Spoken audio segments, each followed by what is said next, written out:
Welcome to Buddha TNPSC academy. So Shubhanshu Shukla இந்த name பார்த்தோன்னா இன்றைக்கி இந்தியா முழுக்கும் பயங்கர ஃபேமஸ். நாளைக்கு வந்து பார்த்தோன்னாக்கா வேர்ல்டு ஃபுல்லாக இந்த நேம் வந்து ரொம்ப ஃபேமஸ் ஆக போகுது.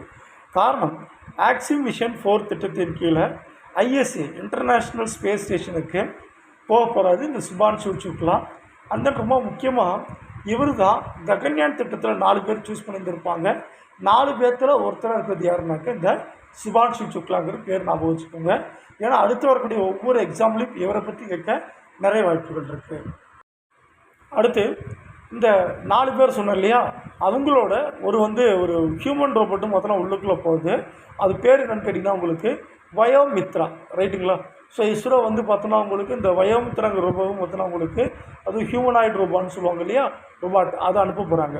இதை வந்து பார்த்தோன்னா உங்களுக்கு 2022-23 காலகட்டங்களில் எஸ்ஐ எக்ஸாமில் இந்த கொஷின் கேட்டிருக்காங்க, ஞாபகம் வச்சுக்கோங்கப்பா.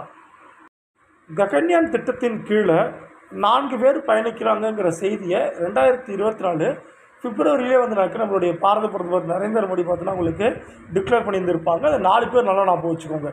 கண்டிப்பாக இந்த பேரை வச்சு உங்களுக்கு ஒரு எக்ஸாமில் கேள்வி கேட்கலாம், ஞாபகம் வச்சுக்கோங்க. குரூப் கேப்டன் பிரசாந்த் நாயர், அந்தன் பார்த்தோன்னா அஜித் கிருஷ்ணன், அங்குல் பிரதாப், அந்தன் பார்த்தோன்னா உங்களுக்கு சுபான்ஷு சுக்லா. இந்த 4 பேரோட சேர்த்து வயோமித்ராங்கிற ஒரு ரோபாட்டும் போகுதுங்கிறத ஞாபகம் வச்சுக்கோங்க. இதுக்கான வெஹிக்கிள் பார்த்தோன்னா உங்களுக்கு LVM-3ங்கிறத ஞாபகம் வச்சுக்கோங்க. தேங்க்யூப்பா.